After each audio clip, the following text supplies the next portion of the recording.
I think the weather scared everyone off. Good riddance. No, I'm just kidding. Good on you. Suckers. Yeah, for those of you listening, if you hear the, crackle and boom of thunder outside, Just the apocalypse. it's the don't apocalypse. worry. Yes.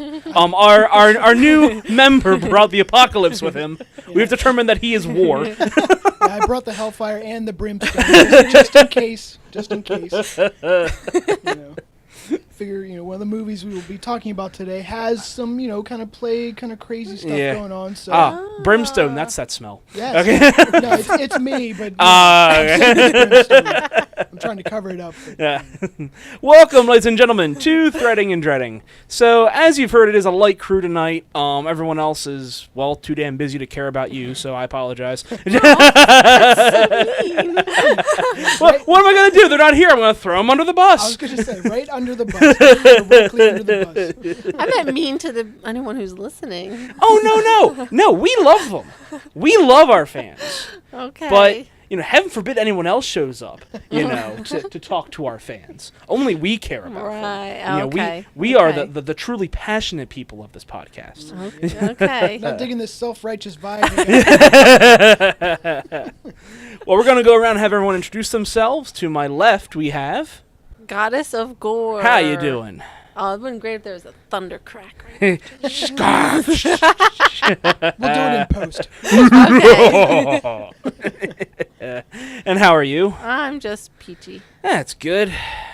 And she's happy because it's finally pumpkin season again. Yes. Yay. Yes. That was one of the running gags of the podcast last year. Around this time, every beginning of the podcast was led off by her drinking a pumpkin ale of some sort. Just a different. It was either Shock Top or Samuel Adams or Blue Moon or Dogfish Head, whatever it may be. Every week it was a different pumpkin. We're just like, okay, we got to get through pumpkin season. Yeah, I'm a fan of Southern Tier Pumpkin. That's one of my Oh, I've favorites. had that. They actually had that on sale today. Oh, And I should have grabbed that. You should have. I have never tried that one. You haven't had Oh. pumpkin? No. All right. Well, you know what? They had plenty in stock. Next time over there, I'll grab a bottle for us. Okay. It's going to take more than one bottle. But Well, no, it's we'll figure that out later. it's not a 6-pack. It's the growler sizes they sell it in. Oh, I know what size it is. Okay. Don't you worry about that. But across from the Goddess of Gore, we actually have a new member of the cast tonight. That's right. And what name had we determined for you? I am the Dystopian. The Dystopian. I love all things post-apocalyptic. If things are going to shit and it's the future, I pretty much will watch it. If things Or are read going to shit. Just everything is shitting. Well, not everything. Not. Yeah, most things. Right. Except for maybe the human spirit. But, But I gotta say, I love that name. That is thanks. a badass name. Well, why didn't I think of that? because you're not as smart as I The am. Dystopian. Yeah, so you're not as clever. That is such a cool name. It's mine. It's mine forever. You can't take it. My own. My precious. It makes me invisible too, but that's another show entirely. Wow, I didn't know that. Yeah. It's a powerful name. Well, thank you for joining us tonight. Yeah, I'm thanks for sorry having that no one else could join us for your debut tonight, but That's all we right. do appreciate it. Oh, yeah. And as but everyone here kind of specializes in one field of, genre of some sort. Of Right. course, Kim is horror. I'm just a lover of everything except, dance. But No one's perfect. but your specialty is post-apocalyptic. I don't think we have that, so Yeah, it's I love perfect. that. It'll fill that void. That's It's right. perfect. Yeah, if you get into crazy Chinese foreign films too, hey. Oh, okay. No, we don't have that. That's right. That's Karen a little bit. Yeah, a there you go. little bit. Yeah. She likes to yell at us when we bring up a film that happens to be a remake of something that is Japanese or Chinese or Korean. She's like, "No, this did it first." Yeah, like The Departed, which I know. Yes, The Departed is. She always Yes. brings up The That, Departed. She's very heated about that. Yes, Oh, she yes, does. she is. She refuses to watch The Departed. I know. Yeah. Even right now, her ears are burning, and she doesn't know why. Yes. What the heck? What did you just is create? Oh, that was a spring out of What am I my looking broken love seat. Your broken love. Sounds like a bad indie band. Broken love. Broken love seat. Put that on the ground. with their number one song, Chair Infliction. Oh, chair infliction. Wow. Good God. That's pretty bad. Oh, I need man. to drink if you're gonna. Cheers to that. Drink away this memory. Anything you guys want to discuss? Anything you want to bring up? I got nothing. Nope. Has anything? Our lives are just tedious and boring right now. Yep. We have nothing going on. Work, sleep, eat, repeat, drink. Consume. Yep. That's about it. Fair enough. I mean, if you gotta live to drink, I can't think of a better way to live. You know what? We can talk about because That's kind of an alcoholic thing. But, Right. whatever. Not exactly what we said. Yeah, I'm sorry that's your life, but okay. shut up. AA's for quitters. Oh, wow. Oh my god. Anyway, What took were a you turn. starting to say? Yeah, please get off I was this. going to say, by the next time we record, it'll actually be the week of Oktoberfest, which Yes. is the one point a year I always look forward to. Oh, yeah. It's now up there with Christmas and Halloween for me. That is like my favorite time of year. Oh, yeah. I prefer it. You'll be joining us, right? Yeah, yeah. Oh, yeah, that's, The 19th, yeah. 19th, yeah. So, yeah, in fact, any of you who live on the East Coast, you're around Delaware, you should always check out Delaware's Oktoberfest. It's Yeah. actually called the Delaware, how do you pronounce it? The Sangerbund. Sangerbund. Okay. But everyone else just calls it the Delaware Oktoberfest. Yeah. But it is actually one of the oldest and biggest Oktoberfests in America. Yeah. It's mind-boggling how big it is now. Yeah. They have, of course, the central tent, which opening night, it's impossible to find a seat. In fact, there's a great story about when it was 2 or 3 years ago, we went with my family, or not my family, but at No, least your sister came. my with sister us. came along, and there was 9 or 10 chairs all in like the same general location. So we're like, oh, okay, we can all sit there. Well, there was one coat right at the very end of the chairs on one seat. Okay. So we're like, okay, well, we can't sit there. Someone's reserving a seat. But we sit in all the others, and this woman at the farthest end of the table comes running over, and she says, oh, no, I'm reserving these seats. Jeez. And my sister says, no, you're reserving one seat. Ooh, that's right. She says, what? She's like, yeah, that coat is for one seat. Nice. We're all here, and your so-called family of 10 is not. So we're gonna sit in these seats. Oh, So my sister and this woman just get into this heated argument, and we find like another table a little bit away. We're like, let's go sit over there. And my sister keeps fighting them like it's a matter of principle. She's like, no, I want these seats, damn it! I'm like, okay. Yeah, wow, that's pretty intense. We end up sitting over there, and we still had a great time. But it was just like a very intense Oktoberfest. I suppose so. Yeah, wow. We had to keep throwing dirty looks over at the Yeah, other lady. that's right. Get in a drunken fight in the parking lot. Yeah. Ziggy zaggy, crack. Don't you, all you people out there want to come? Doesn't this sound like Oh yeah. get into fights with people you don't know? It's wonderful. Over somewhere to sit. Yeah. Have petty arguments with people you've never met. Apart from that, it's a fantastic time, guys. It really is. Yeah. I mean, it is. I love but it. aside from the May 10th, where you have the traditional brews, the Polleners and Right. the Yeah. Oktoberfest brews, Yep. you have the international beer tent, which is outside, which just has hundreds of brews. Right. I know. I know. Some of my friends have found their favorite brews there. Oh, wow. Like there's some domestic ones, like they had a decent amount of Leinenkugels there. But some of the international ones I've never had before, and they're delicious. Oh, yeah. I mean, and I think that's the only place you can ever get them around this time of year, is in Oktoberfest. Right. And then, of course, they have traditional like fair rides and stuff like that for kids. Yep. But tons of souvenirs. You can get Das Boots if you want them. Or you can get the leader mugs, which is what I have. I actually have a few of them. Nice. I love those leader mugs. Oh, yeah. And I actually found this out the other day. I was telling Kim about it, and I think I told you that in Oktoberfest, if you go in, you have one of the leader mugs, and you go to fill it up, they have to give you to this line that's on the mug. Oh, yeah. And if you don't, you can be arrested for That's that. right, you'll You get must fined or fill it arrested. to the line. That's A right. liter of beer, and if not, you can be arrested. I'm Yep. like, only in Germany do they take their beer that seriously. That's right. It's serious crime. So I have a feeling that if I were to pull that at Delaware Oktoberfest, I'd be like, are you fucking kidding me? Come on, man. But when your mug is half foam, you're like, come on now. Well, yeah, right. They usually don't do that though. They're usually pretty good with how much they give you. Yeah. And the people who are trying to be, the beer girls in Munich, where they Right. have the 10 glasses in one hand. They're trying to carry them to a table. Yeah, and I see people trying to do that. I'm like, you are not a pro. You are going to drop all of those glasses. I couldn't do that. Are you kidding? No, I wouldn't even attempt it. Like, well, there's $30 of beer that's now gone.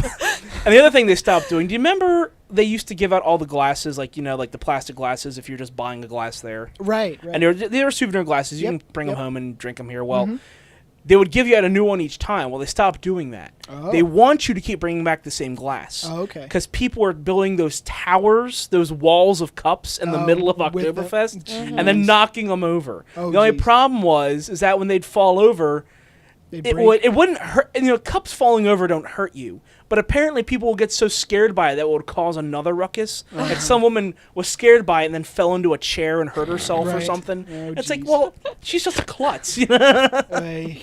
But what? What's the No, it just made me laugh. I'm sorry. no, it's okay. How could you? No.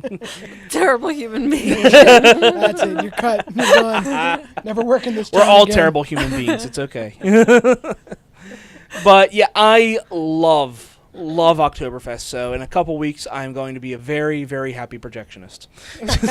Certainly. I mean, Ziggy Zaggy! Ah! Carry Great. out. Yeah, something to look forward to. Yeah. All right, sweetie, let's get you out here. Clean off your back and all the good stuff. I don't want to go home. I want to drink more. You give him a pint. It's not a pint, it's a liter. I don't care. Give him a drink. Go home, you're drunk. Go home, you're drunk.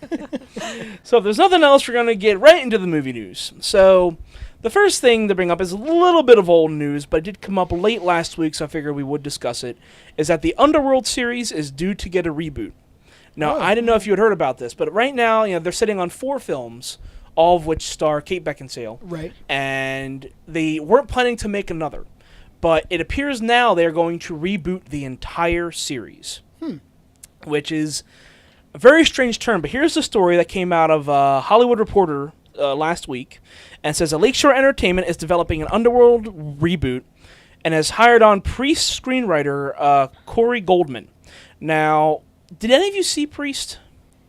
No, I knew about it, but Who was the actor in that? It's not Jude Law. It's no, I believe it was the guy who was in in Legion. I forget the actor's name. Yeah, he was in A Beautiful Mind, right? Yes. Oh my God, what is that actor's name? That man. British it was him. actor. Yeah, I have no idea what that man's name is. Other than what he's been Sorry, in. that man. that guy. But I thought Priest had a cool design, but Okay. not necessarily, you know, a successful movie. It wasn't anything I hated. It was just kind of like, it's okay, you know. The whole idea of, I you know, saw that one. you know, priests are now more paladins than anything else, you know, going out and, you know, defeating vampires amongst the world and stuff like that. Well, of And- course. Yeah. Don't they do that in this day and age? Oh, yeah. Of course. So, yeah, it was an intriguing screenplay, but it wasn't necessarily one that I found successful. But you could kind of say the same thing about the Underworld series. Right. The Underworld right. series starting off, the first film, I actually really liked the first film. But then after that, I don't think there was a film that I actually really liked. Okay. The third one, which was actually the prequel, I think was the best of the last 3 films. Huh. Which was strange considering it had nothing to do with any of the original characters except for, oh my God, I forget the actor who came back. Uh-oh. Who played Lucien in the first film, and he played Lucien in the third film. And he's a fairly well-known actor, too. I think he's a Sheen. Is it Michael Sheen? Do not know. Michael I never saw any of the Sheen. later ones. I only saw the first one. I thought the first one was okay, but it didn't make me want to watch any of the others. Yeah, It wasn't like, ooh. Sorry. Michael Sheen. It was as Michael Lucian. Sheen. Good name. Okay. The spacing on that. I was like, it couldn't have been a Sheen. No, it was a Sheen. But yeah, he played Lucien in the first and the third movie. And I thought he was actually really good as that part as Lucien. I thought it was a little bit of a jip that he never transformed in the first film, even though he was a vampire. Right. But in the third film, they finally paid off with that, and his transformations are brutal. It's like, well, great. Cool. And again, I loved the design of that first Underworld movie, but then it just, was carbon copied for each other's, subsequent one. Okay. And it just became, rinse and repeat, to the point where even the final film got very, very gratuitous with how they were showing Celine, which was Kate Beckinsale. Right. And I've talked about this before on a couple other reviews. There are just shots that are just pure fan service. Like, there's a shot of her crawling through an air vent, and it's like Michael Bay just right on her ass. Right, of course. It's like, did you bring in Michael Bay to direct a couple scenes? Yep. Gotta sell those tickets. Oh my God! And I remember they were showing that on every TV spot, every trailer. That scene would be in there. It's like, Oh, of yeah, course. come on, look at this, you motherfuckers. You know you want this. It's like, son of a bitch. But the series is getting rebooted. So here's my thoughts. There's been, of course, a lot of, I should just call them reboots as of late. The most notable being, X-Men and Spider-Man and Everything. Yeah, everything. Yeah, pretty much. Now, we have to stress this is a reboot, not a remake. Because, Yes. they're not remaking It's Underworld. even worse. I know. Yeah. I know. But everyone's stressing, what's the difference between a reboot and a remake? Well, that's really just semantics at that point. A lot Like, of ways, Evil yes. Dead was Yeah. called a remake, but X-Men First Class was called a reboot.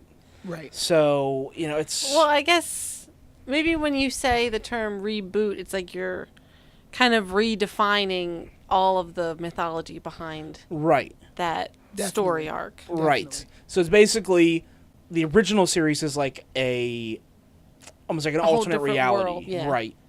But a remake still follows the same it's the same- guidelines. right. And Yeah. stuff like that. I think, too, when you're talking about something with a reboot, a lot of times it does have that kind of history or mythology. It's not just one film. It's kind of Right. a series of, whatever you're talking about. Yeah. Whereas with a remake, it's usually a one-off film. At Yeah. least I think most of the time. Right. Yeah. So, yeah, those are fair points. Lesson learned for the day. The more you know. Very nice. So, if they're going to remake this, the only thing I have to say is, don't just make it more fan service. The first one, while it had Celine and she had a certain amount of sex appeal, the sex appeal wasn't the movie. It was. I wouldn't even say she was even a well fleshed out character, but she had, some good traits that I think made her compelling and you wanted her to succeed. Right. But right. it wasn't necessarily that, she was a compelling character. You just wanted to see her do well. If you have a new actress come in who is just there to be a pretty face and she has no charisma and you don't flesh out her character at all, this is going to become just another of those gratuitous sequels. Definitely. And it shouldn't be that.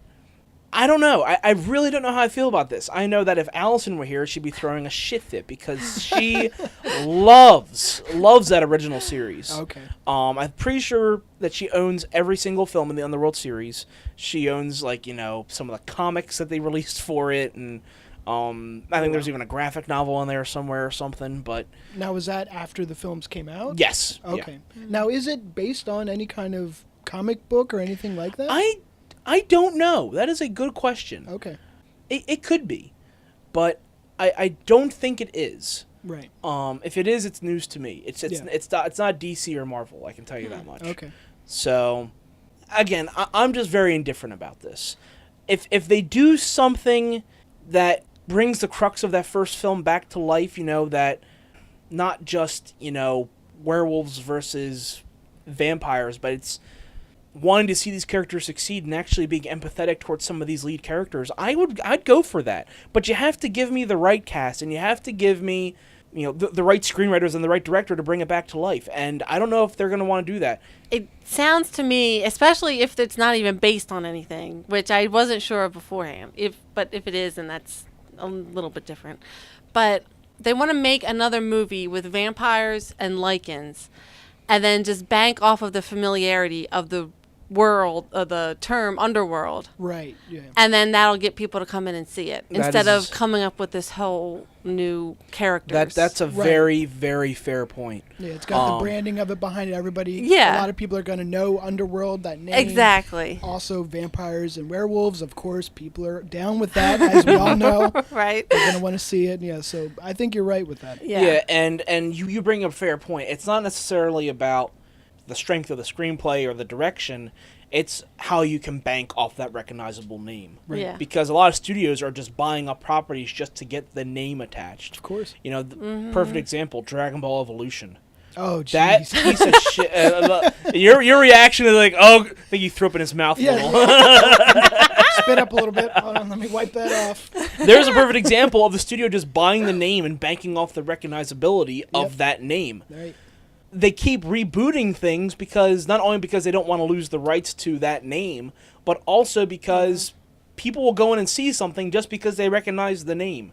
Like, oh, I want that one. I know what that is. I recognize that. You know? Yeah, it's a safer bet for the studios because Right. they want to get their money back for their investment. They want to profit off of it. They're not looking to make artistically enlightening things. Right. Yeah. And you know, and that's a the shame. You know, sad and part. that goes right back to the argument of who is responsible for bringing original ideas to film, for continuing to better cinema. Right. Is it the studio's responsibility or the fans' responsibility? Because the fans keep going in and keep seeing the same crap over and over. The studio is just going to keep giving that to them. Oh yeah, it's a cycle, right? Yeah. So it's Vicious cycle. Yes. Yeah, it's a terrible vicious cycle. So we're I gonna eat because I'm unhappy, and I'm unhappy because I eat. Yes. Exactly. Oh, I know that one. I've eaten on both sides of that cycle. So, our final bit of news for the night is one that came out of nowhere the other day. I was like, I had no idea they were even trying to do this. But Amazon plans to revive The Tick. I saw that the other day. Yeah. Yeah. Like, what? You're bringing back The Tick? Now, this was People.com reporting. So, People is known for reporting a lot of, big rumors and then blowing them up. So we want to take this with a grain of salt. Yeah. But supposedly Amazon is kind of confirming this. And what they're saying is that they want to bring the cult classic series The Tick back to, well, basically it would be online. But the original star, Patrick Warburton, would be reprising his role as The Tick. Awesome. The outlet reports that the series could be live on Amazon, which could now begin the process of development of their own content, not only with Warburton back as a title role, but also series creator Bed Edlund, writing and producing the revival.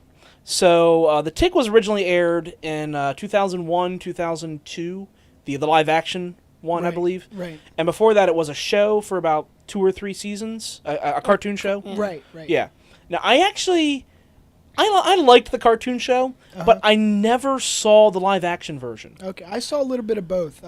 I love Patrick Warburton, so I'm happy to see him. Oh, no, I love him too. I adore the guy. I think he does The Tick really well. He just has that totally dry, deadpan. Right. He's just got it down. It's so good.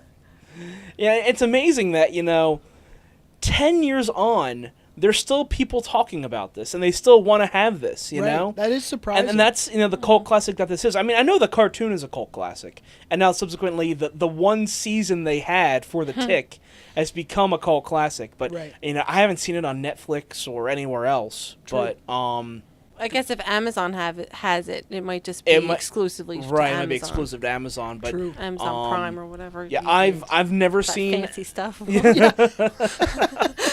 I've actually never seen an episode of the original series. And yeah, it was originally owned by Fox, right? I think think it was on- definitely aired on Fox. So Yeah. I assume they would. I remember the rights and- cartoon being on like Fox Saturdays or something. Yeah. Right. And then the live action series, and then it was Fox because Family Guy ripped on that when they came back. Oh, really? Do you remember that when they said, we've been canceled. We have to make room for better shows like blank, blank, blank, blank, blank, blank, blank. Okay. And they mentioned The Tick, Greg the Bunny, and, Yeah. Yeah. Oh, jeez. Cedric the Entertainer, Yeah, yeah. the 90s show, stuff like that. Right. Or, no, it was that 80s show. That's what it was. Oh, Yeah. that was a piece of shit. Oh my. Okay. Man, no, don't. Oh, okay. That was an Preacher shirt. attractive noise. Yeah, I didn't know you could say that on radio. So, I'm happy about this, but again, this makes me a little worried because I don't know how much demand they're going to get for this. I mean, yeah, it's an online series. It's Right. basically just going to be streaming. And those are getting very popular right now, but they can fail very easily. And you have to wonder how much nostalgia can they pull in for The Tick. Right. I mean, there are people going to be seeing this just for him being in there. You know, Oh, yeah, and people definitely. watch it just for Warburton. They'll go in there and just watch him do his thing, Right. as will I, no matter what he's in. Right. But series like this bank on a certain amount of nostalgia. It's like with Sin City 2 that recently came out. That's 9 years after the first film. Right. And the movie flopped. Hardcore flopped. That's a I shame. mean, it made $6 million its opening weekend. In the middle of the summer, $6 million. Jeez. That is atrocious. And again, I think it had hit in that point where it wasn't fresh enough in people's minds, but it wasn't old enough to be nostalgia yet. Okay. So no one really cared about another Sin City. Basically a dead zone. Yeah, it's that dead Right. zone. And I wonder, even though I've heard, Sin City 2 actually isn't that bad of a film. I actually heard if you liked the first one, you're actually really going to like the second one. Okay. But no one really cared. It's obvious by the box office numbers. And I'm worried about this. Is it in that perfect dead zone where, I mean, I know it has cult status, Yeah, but right, even definitely. so, we'll be able to gain the reputation it wants to get more than one season.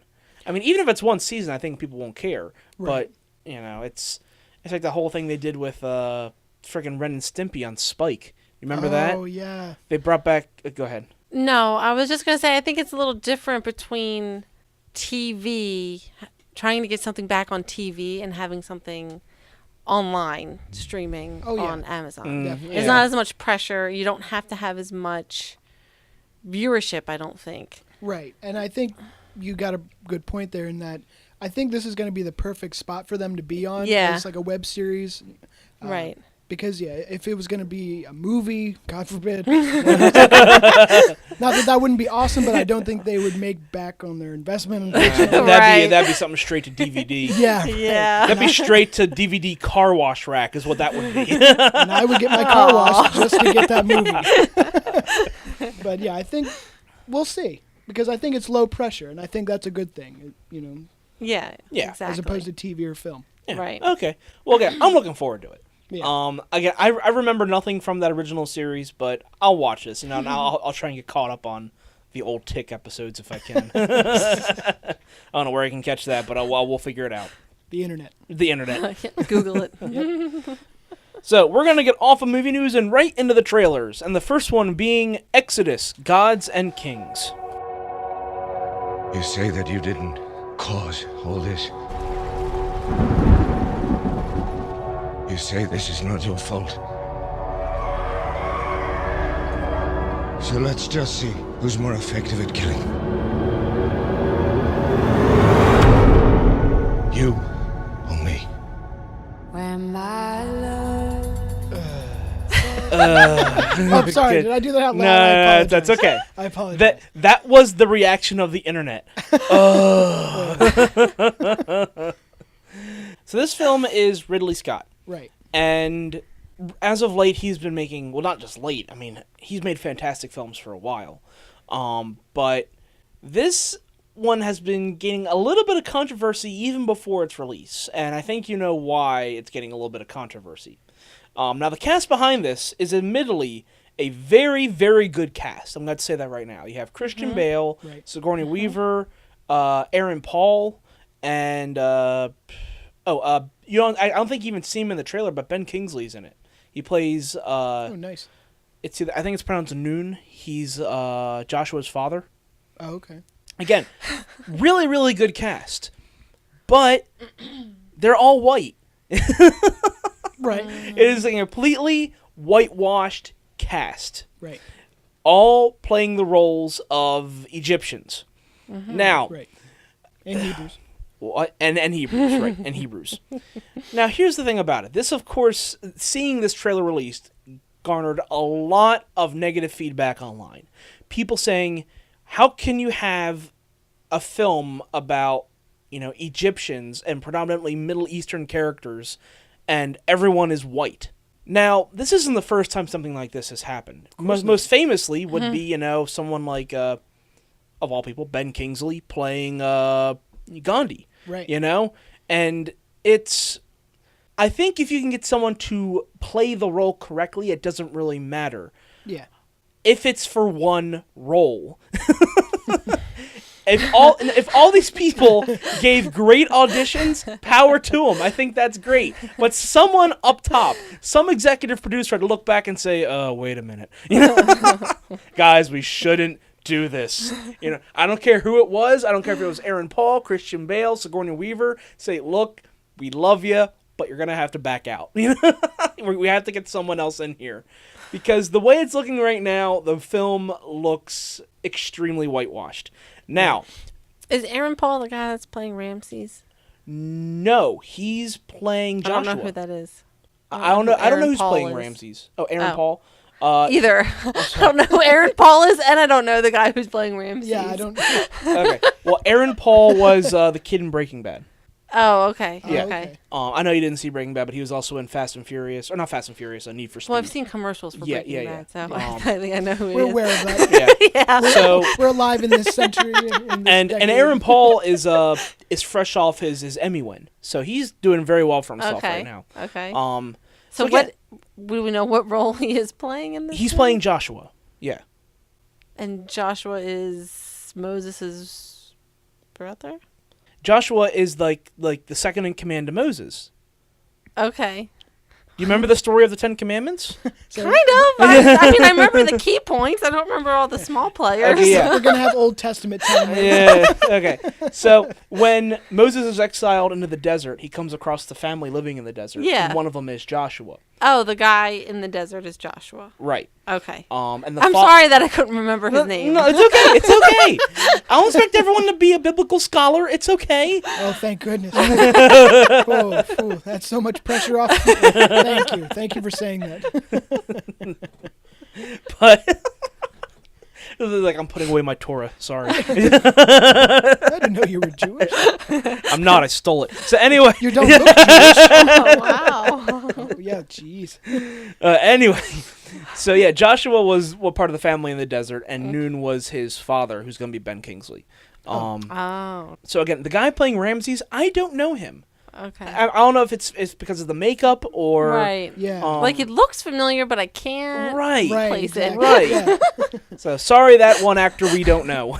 I know that bald head. Where do I know you from? One comparison that one defense people have been making for this is, the 1956 film, The Ten Commandments, was pretty much all white. Right. I said, Oh, yeah. well, yes, but you also have to remember the context of when that film was made. That was 1956. Right. You couldn't have a film with blacks or Arabs. You couldn't do that.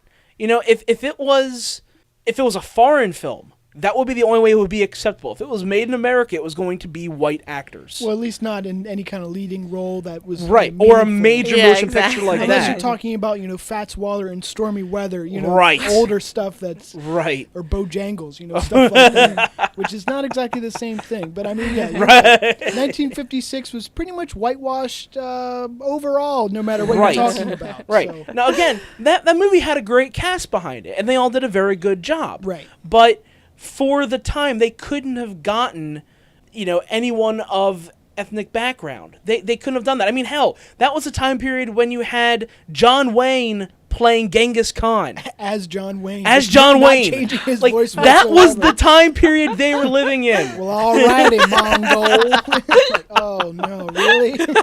Yeah. Yeah. So that just shows you, and if you did that nowadays, Yeah, the studio would burn. that's right. That wouldn't fly. But anyway, people are comparing that to the 56 film, and I'm sorry, it's just not a comparison. Well, right. It's a totally different time. Yeah, Yeah. totally different time. It's Over If 50 that's what years they're ago. comparing it for. They are. I mean, you can't compare it to that movie on the issue of only having white actors. And that's what Right, they're doing. right. They're Right, saying, yeah, yeah. well, if it was good I know, enough, yeah. if it's good enough for the 56 I know classic, that's what they're doing, I'm right. just saying. And I'm like, that's just You not can fair. compare it for other Right. reasons, just Now- not for that. Yeah. The response by Ridley Scott has been this. It was not my job to make those decisions, he said, and of course, in the casting process. I got asked to do a job, and it would have been very hard to say no to that job.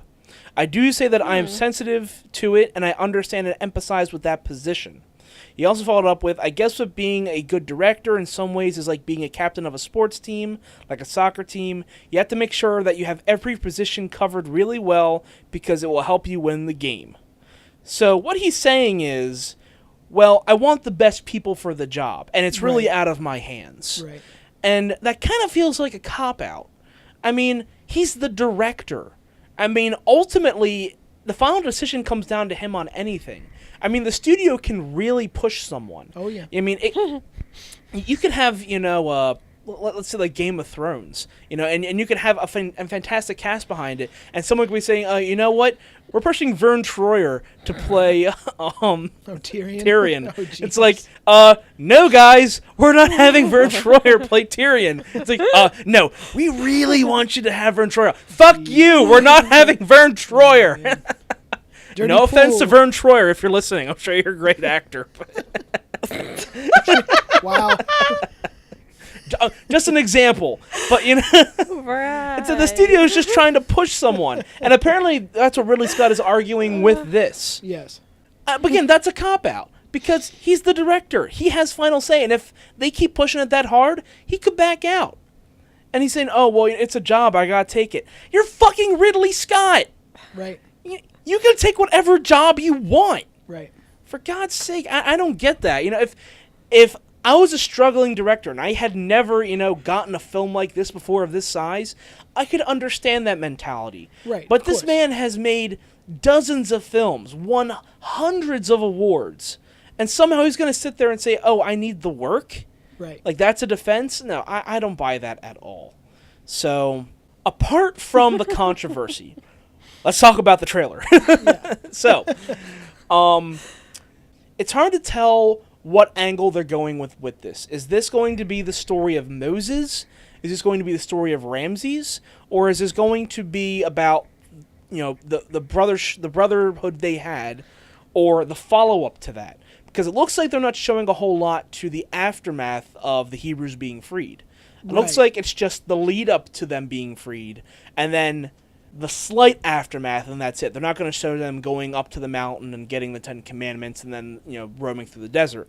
I don't think they're going to show that. It looks like it's going to be the parting of the Red Sea, and then that's going to be it. Yeah, my guess is, they get to Mount Sinai or something and then roll credits. I think that's probably as far as they would go with it. Yeah. Probably. I don't think you need to really have all of Mount Sinai. that, in there. Right. Well, we need to have Exodus 2, the Mount Right, Sinai Chronicles. exactly. After this, so we have to leave something, to the imagination. It's cliffhanger. Right. And in fact, that was a major complaint. Well, not a complaint, but, a common criticism of that film.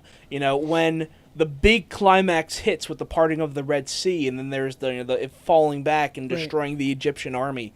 That's a big climatic finale. And the movie goes on for another 35, 40 minutes. Right. And people are like, Fall asleep. And then they had to try and put in stuff to keep people invested, like the golden calf scene, and then stringing a girl up to it. And what? Wait, guys, bring it back. Come back, movie. Well, it's not like they made that up. That stuff was...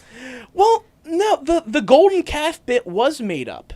They talk about in the Bible about, they were worshiping idols, and that Moses came down and saw that. They made no mention of a golden calf. Are you sure? I'm almost positive. Uh-oh. Because I remember breaking this down in my my congregation class. Okay. Yeah, I'm almost certain. If I'm wrong, Christians out there, correct me. But I'm almost certain that didn't occur. Okay. Or at least there wasn't a virgin strung up to it. I know that. Okay, that might not, but I'm pretty sure that there was the... I don't know. They were getting kind of wild. I might have done that.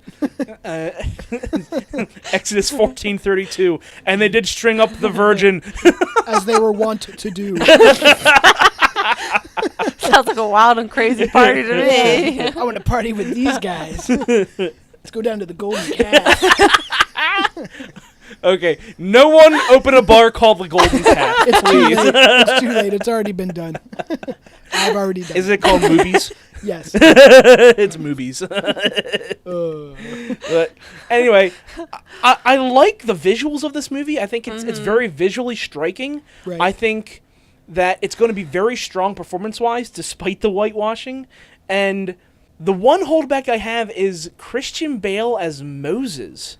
Yeah. That seems very odd casting. Now, I'm sure people said Charlton Heston is very strange casting for Moses as well. Right. But he pulled it off pretty well. I don't know. Is he going to be a very subdued Moses? Is he going to be a very, angry Moses? Like we're used to seeing Christian Bale in film being that intense guy. I don't know. I don't know what we're going to see here. Well, from the trailer, it's pretty warlike. I mean, from what you're seeing, there's all sorts of sword fighting and stuff, even just a quiet scene with him and Ramses with Sigourney Weaver. Yeah. It looked like Ramses was about to cut her hand off or something, and then Moses puts out his sword to stop it. I think what was happening there was that there was a Hebrew they were trying to make an example of, and they were going to cut off their hand for something. And Sigourney Weaver just happened to be standing in the background. Gotcha. And then Christian Bale stopped it. Right. Like he was defending a Hebrew for the first time. Right. So, again, good scene. It's just, you don't know what route they're going to take with this. Right. Well, it seemed to me it would be more like, almost like the Prince of Egypt. I was just about to bring that up. And in fact, like I love that on, movie. On the relationship between Ramses and Moses. Right. In fact, have you ever seen Prince of Egypt? Parts of it. I mean, I'm aware of it. Yeah, apart from the overly cartoony priests that were in the middle, I really, really dug that movie. Okay. In fact, I would even go so far to say that I almost like it more than the Ten Commandments. Oh, wow. Because the animation and the visuals are just striking. Huh. It was, 30, 40 years on from the Ten Commandments, but the parting of the Red Sea in that movie, in the Prince of Egypt, the way the animation looked, it blew me away. Huh. I was like, that is gorgeous. Man. Mm-hmm. So. Now, who was in that? Gosh. Who? Put you on the spot. Didn't you say Val Kilmer was? Yes, Val Kilmer Moses? played the part of Moses. Yeah. In that. Interesting. Yeah. And then I forget who played the priests. I almost want to say Nathan Lane was one of the priests. Oh, boy. Yeah. I could be wrong. I can't remember anyone else in the voice cast, sadly. Yeah, I can Okay, you can pull that up, yeah. Usually this will be Robin's job. Pulling up information for us. Oh, Val Kilmer was God. Oh, Val Kilmer was God. Oh, wow. Well, of course he is. Goodness, all right.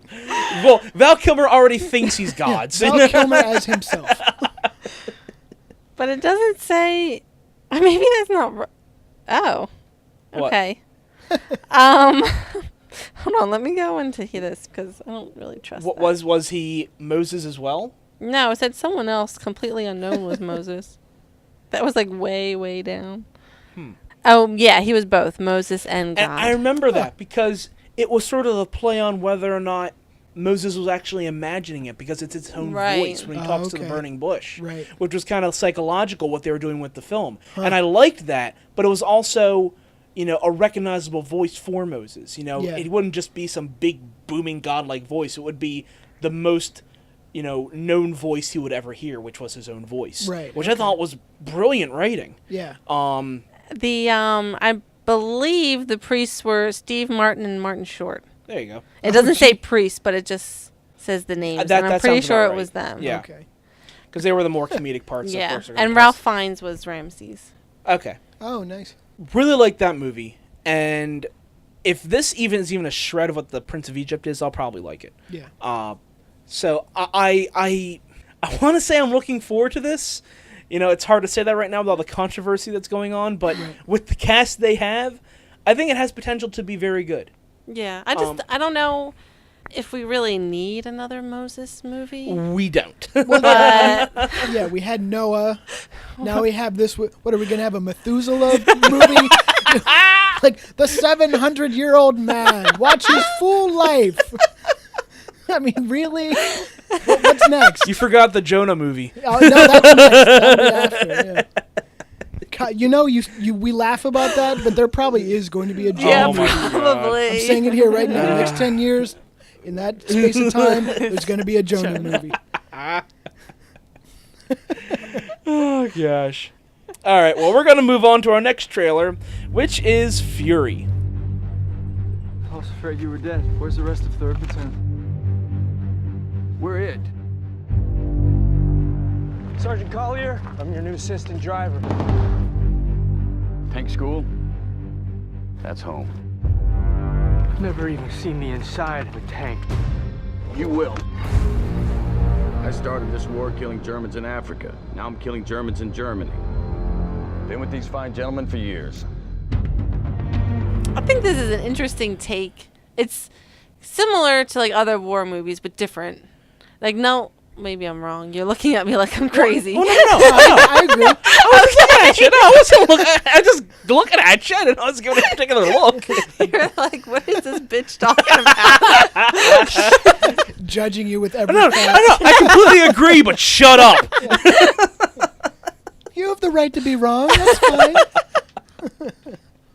No, go ahead. Continue. I don't even remember what I was saying. Oh no. But like, just because it follows a tank crew. Yeah, I think that's cool. Yeah, that I think is really interesting. Right. It's never really been done. Right. There was one movie with Denzel Washington where it did that for a little bit in the beginning, but it was a modern day film where they were, it was like Gulf War and they were in tanks in there. I'm intrigued by this because again, this chronicles, we don't know how true it is, but the true story of the last tank in a battalion that rolls into Germany. Right. So it looks like they aren't reinforced. They're basically left alone most of the time, and they might have a backup tank. They might have a backup tank here or there, but they're usually going in by themselves. Yeah. And in fact, even in the end, it's 300 men versus one tank. Right. Which even then, it's like it's a fucking tank. I know it's 300 of them, but unless they all have like Panzer Shreks or something, Right. they're not going to break through that fucking tank. Right. Oh yeah. But anyway, I did want to mention who the director of this is, which is David Ayer. Now, you may not recognize the name, but he did write for Training Day and SWAT, and he also directed End of Watch and Sabotage, which came out in the last few years. Did they? Go ahead. Now, End of Watch was a Jake Gyllenhaal film, I think. Right. I thought End of Watch was that Arnold Schwarzenegger. Oh no, that was like That's The Last Stand or something. No, you're all along the right lines, because Sabotage was the Schwarzenegger film. Okay. Yeah, that was with him saying, that was with someone on his team, or his wife getting kidnapped, Right. and then his team goes in and tries to save her. I Yeah. remember that. And End of Watch was... I was talking about the one where he's like a Texas Texas, border patrol. Yeah. Oh, jeez. Yeah, and he keeps complaining that he's old and decrepit. Yeah, I thought that was apparently End that of was Watch. that actually got decent reviews. Was that a documentary? Yeah. Did he just try and go down there and be on the border control? And they're like, "All right, it's Schwarzenegger. Let's just let him do this thing for a couple weeks. He'll get bored of it." He's just meandering around. Let's just film him. He's okay. I feel old. You're okay, Arnie. Just keep going. Okay, buddy. Keep rolling, you guys. Keep rolling. This is gold. I need my deputy. No, you just go ahead. We'll get you someone. Someone put on a badge real quick. Hurry. Who gave him a gun with live rounds, damn it? Oh, no. Oh, no. Oh, man. But anyway, this director has been attached to a lot of urban warfare films. Right. It's like things like End of Watch and Sabotage and SWAT, definitely. Oh, yeah. So he's used to shooting combat, but usually in like an urban environment. Yeah, closed spaces. Yeah, closed more, spaces, yeah. which for a tank I think is perfect. Now, this is much more open once they get out of the tank, and they might roll into a city or two, but I think this plays to this director's strengths. I think this could actually be, one of those surprise hits of this year, because everything is lining up perfectly with this. You have a surprisingly pretty solid cast. You have Brad Pitt. Does he Shia LaBeouf in there? Yeah. There's a couple other guy people. from Walking Dead. Yeah, Right. You have Shane, which is a Yeah. bad idea. Yes. Really bad idea. Yeah, it is. I saw that and that's not Nope. good. He's going to Nope. kill all you motherfuckers. Yep. There's your rebel. Yep. Oh boy! Fuck your wife and kill everybody. Wow. Well, I'm just saying. He did it. I didn't do it. Okay? Right? So you have them, and I recognize a couple other people. Who else am I? Who am I Well, there was forgetting? when he was talking to his CO, his commanding officer, at one point. They're at a table. I recognized him, but I don't remember who it was. Yeah. around this time of year, you always get the one war film that's coming around Oscar time. Yeah. Because there's a lot of, as I call it, and Kim hates the term, Oscar bait that's coming out right now.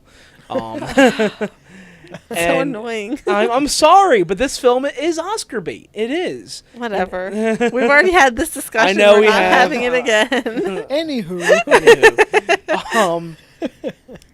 Something like this really does pique my interest because I always liked the story of the band of brothers who are Right. going into war. Now, have you ever seen Band of Brothers? Oh yeah, it was one of my favorite series. when I it came did out. like that series. Did you see Band of Brothers? No, that I was a didn't. very Was that good on series. HBO? Yes. Yes. Okay. That I was- don't think we Hanks had was, it. at that produced time. it. Yeah.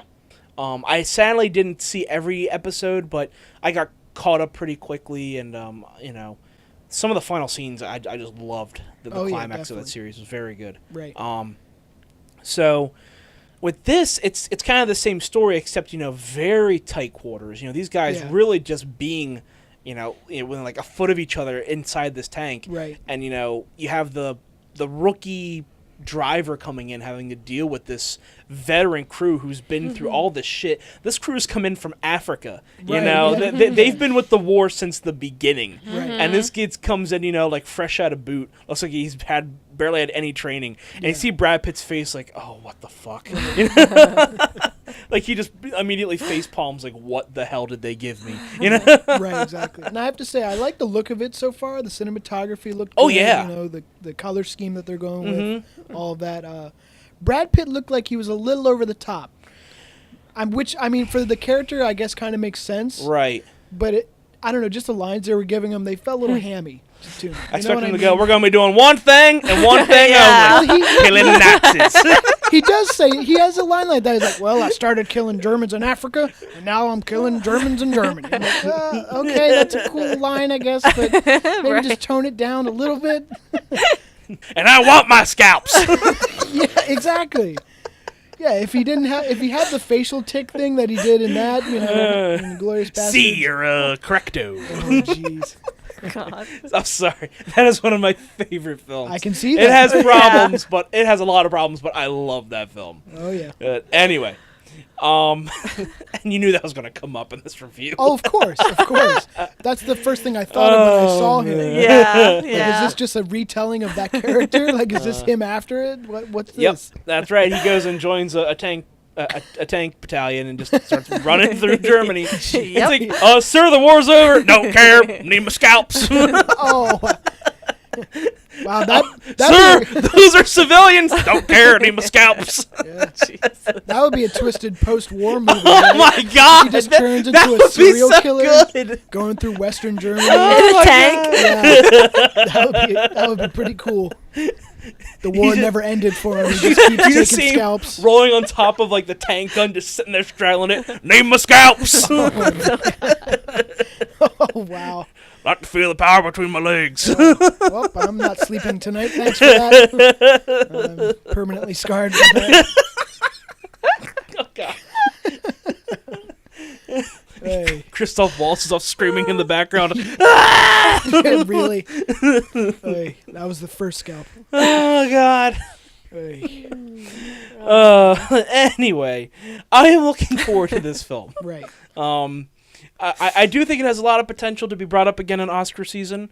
And only because of the thematic content, but I think the cast has a lot of strong performances going for it. So, was Brad Pitt nominated for something last year or the year before? I forget. I don't think he wasn't nominated for Tree of Life, Okay. but I can't recall if he was nominated for something else. Yeah, I don't know. I don't remember. I don't know. Well, I don't think he's going to get nominated for this, but the movie could, be up for best cinematography. Right. It could be up for, best Direction. best sound score. A lot of not the technical ones, but stuff that people like to ignore. But film nerds like me, well, yeah, I liked that and that and that. Right. So moving on from that, the next one up is Men, Women, and Children.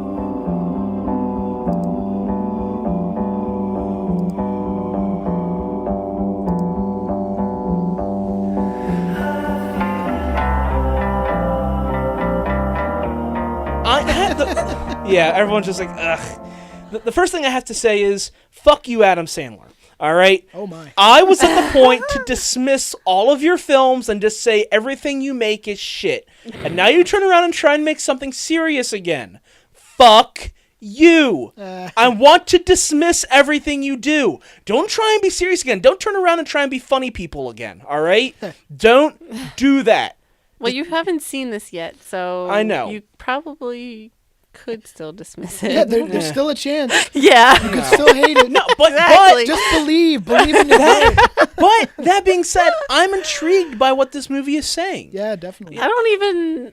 It I didn't didn't give a lot in the understand. trailer. Yeah, it didn't give us a lot to go on. It didn't. Yeah. Really, in But the trailer. from what I'm inferring from the trailer is it's about the whole idea of which I've discussed before is despite the fact that we're more connected than ever by the internet and the information age, we're actually growing apart. Because take this for example. How many friends do you have on your Facebook? Or how many do I have? And I'm not sitting here comparing how many friends we have, but I might Sure have you are. I might have more than you. No, no. Yeah. I might have 300, 400 friends listed on Facebook. Now, a lot of them are just people I met once or twice or Right. just acquaintances. They're not my really good friends. I might only have, 9 or 10 of them. But apart from that, everyone else I'm just kind of like, oh, how are you? I know you occasionally. I saw you one time at a party. Okay, whatever. And somehow, with this information age, with the internet, we seem to think that we're more connected than ever by knowing all these people, but we're really drifting apart more because we're relying so much to communicate with devices like this that we're losing that human interaction. Well, we're connected more, but it's way more superficial than it Exactly. has before, That's the point. Yeah, that's perfect, right. And I know that's something that Kim likes to rally against sometimes. We're like How? this is an extreme example. I mean, like sitting in the same room and texting each other or something like that. That's all irritating. Right. Or, constantly having to update your Facebook and, always tweeting and always uploading pictures of stuff. But I don't think that I am in any way connected to anyone on Facebook that I don't see every day. Not every day, Yeah. more You see on a often. routine Yeah. on a routine on basis. some kind of basis. Yeah. I don't. I mean, some of them are. Well, most of them are like girls I went to high school with, but I don't interact with them in any way. I just look at the stuff that they post and then I move on. Right. Well, and it's funny because you don't really even need to anymore because a lot of those kind of things, if you had seen them and you would catch up, you don't need to because you already know everything that you would catch up about because they posted it or you've posted your stuff. Right, yeah. And I pretty much just use Facebook now as to pass the time at work on break. Or if I'm bored, I just see go if someone's on uploaded there. a funny picture somewhere or something. Yeah, I don't use it to keep in touch with anyone really. Yeah. And I'm kind of the same way. Now, admittedly, there are people I've met in college who I never see anymore, who are on my Facebook. Right. Yeah. Or friends I had in high school. Right. I'm still saying the majority of your friends on Facebook are people that you never see anymore. Right. Yep. Definitely. So it's that idea of we feel that we're more connected, but we really aren't. We really are. It's like what Will said. It's more superficial than anything else. These communications we're having. Right, but I'm saying, how does that make you feel more connected? I don't think that makes me feel more connected I to think anyone. it's an illusion of connection. That's what I'm trying to say. It's not because they're more in your life. You see them more. Okay. But you're seeing them on a screen, a little tiny screen. You're not really seeing your You saw them friend. eat a ham sandwich yesterday. It's Right. It's nothing meaningful. You saw them take You saw them take a picture of the food they were just about to eat. Yeah, exactly. Right. Exactly. So they're in your life more maybe than if you didn't have that Facebook connection with them. Right. But it's meaningless. Right. Exactly. Right. And are you saying that people are putting meaning behind this? Yeah, they're putting meaning behind it that isn't there, I think. Right. They These think people need help with their lives. yeah, well, see, that's I think is one of the points of this film. Yeah, that's is the great exposing that. illusion. Oh, right. As a society. I didn't know there was such an illusion. No, I think yeah. Oh yeah. Well, okay. Because see, you have a thing called intelligence. Now I understand. Now, that's just one. That could be one thing the film is saying. Now, something else I thought was kind of interesting was, at one point you saw pictures of, like people linking, kissing in public, or like kind of like risque pictures and stuff. You see it being exchanged between other people. Right. And It's not social media in this movie. It seems like some of it's private. Yeah, You're right. Texting that's a and stuff part like of it. that. It looks like, but it definitely goes into that private, and even I'd say kind of the seedy private. Yeah, Right. People do with the internet and with cellular technology and everything. Right. Which I think is, I hate to say, I think it's cool. Like, oh, gee, we get to see a movie with that. But I think it's stuff that happens. It's been happening for a while, and it's interesting to see what kind of take they're going to have. Right. Yeah. And if you notice at the beginning of this, when the kid is walking through the hallway and all the little bubbles are appearing around all his classmates, Right. he's the only one without a bubble. So maybe this is trying to make a statement of, being the one kid who isn't connected to the information age, the one kid who isn't connected to the internet, or as we call him, Allison. Oh, jeez. Hey, Allison, bus, meet it. Yikes. Although I thought, and I could be wrong about this, but wasn't that same kid the one that was looking at pictures at home or whatever on his computer? Yes. Okay. So, I don't know, maybe it's the idea of, him giving in and finally getting a smartphone and trying to connect with people more, and then it backfires or something, or... Yeah, I don't know. We I don't didn't- really know yet. You just don't know. We don't know yet, but... I didn't catch up on, that word I'm trying to use. Right. Yeah. I didn't see That. what you saw. Right. But despite not knowing a lot about this, I'm intrigued by this. Yeah. Oh, yeah. I The rest definitely of the wanna see cast it. looks very good. It's Jennifer Garner in I there, would right? have to disagree. I'm not Really? interested in this. Really? I'm not surprised by that at all because, I looked at it and it reminded me of her in some ways. Oh, no! Oh, don't bring up that film around Kim. The same kind of concepts, about connection. And Right. I don't know if you thought of that whatsoever, but it had that similar feeling to me. Yeah. Oh, Yeah. don't. Why would you bring that up around her? Oops. Bad Oops. memories. Bad memories. You mean for that great film? Oh, I loved it. Oh, I know you did. I God. adored that film. What's the next trailer? No. But before we get off this, I just want to mention one more thing. So the director of this is Jason Reitman. Now, you know him from a lot of work like Thank You for Smoking, Juno, and Up in the Air. Nice. Now, I didn't see all of Thank You for Smoking, but I love the other two films. Okay. And Juno has kind of worn on some people now. There's kind of been a backlash. A Get backlash. off a bank. You keep saying bank tonight. Backlash. There's been a certain backlash to Juno over the years, but okay. I still think it's a fairly solid film.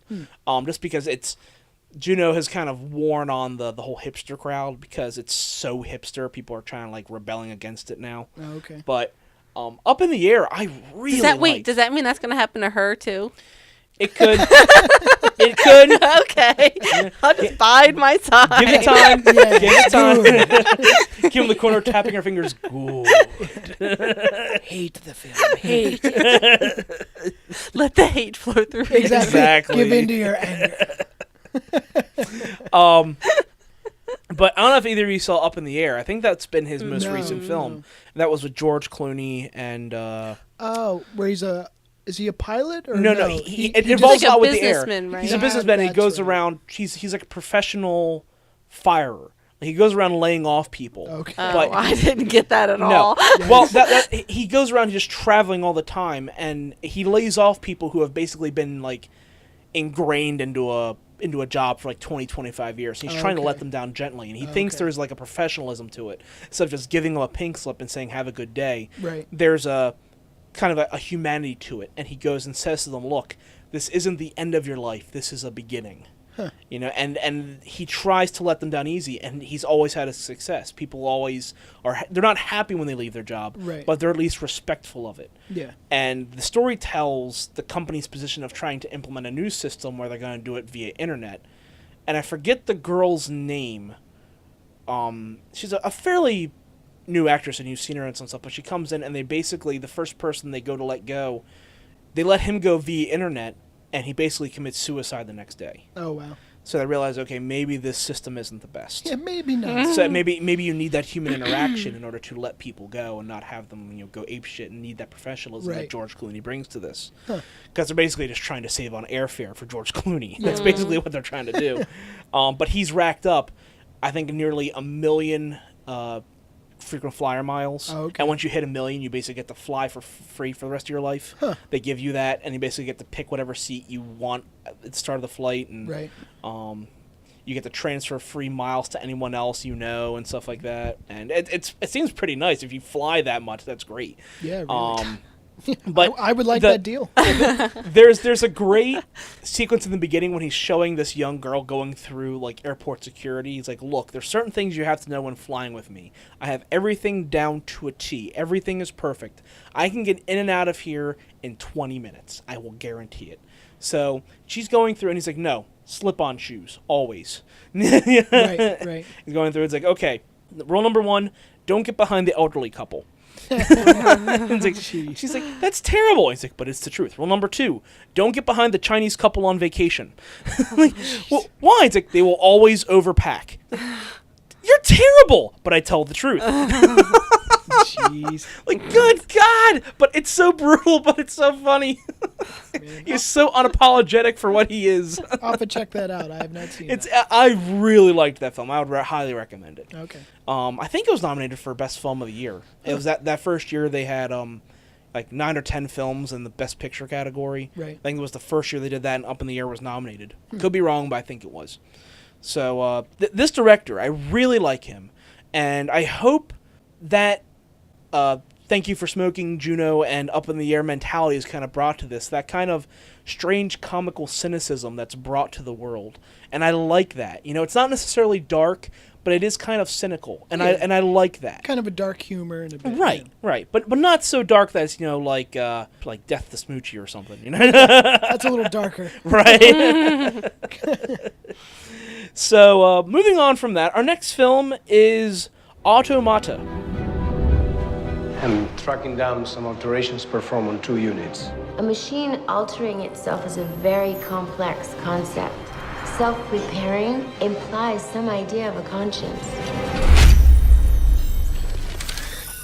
Please, sir. Please, sir. It was staring at me. I shot it because it looked alive. I don't know if I'm pronouncing that right. Automata. I don't know how you pronounce it. Works for me. Automatopoeia. Automatopoeia. There you go. So, was I the only one who was reminded of something? iRobot? Yeah, well, I'm not. I was going to say reminded a little bit of iRobot, but also a little bit of Elysium. Okay, see, I never saw that, but from what I've seen of Elysium, it looked like a similar kind of You mean in aesthetic. content or in... In visuals, not in content. Right. Yeah. Okay. Just in the design of the robots and how the world looked, that kind of not desolate, but slightly falling apart, that dystopian future. Oh, yeah. Well, that's right. I want to see this film. Yeah. It looks it looked like a sunburst or something happened. Yeah, you see a solar flare right at the beginning of the trailer. So that probably is what caused this. Right, and you world. Whatever, and you see all the men and women in society wearing like these thick plastic suits, and I'm wondering if it's like some sort of like SPF 200 they're wearing or something. Yeah, well, it made me think of like Blade Runner. How, the design of the city at night was very Blade Runner. Well, not only that, but just the world of Blade Runner, which I forget in the film if they go into it much, but in the book too, they talk about just the nuclear fallout, just the deterioration of the environment. They have to wear certain suits, breathing masks, all that kind of stuff.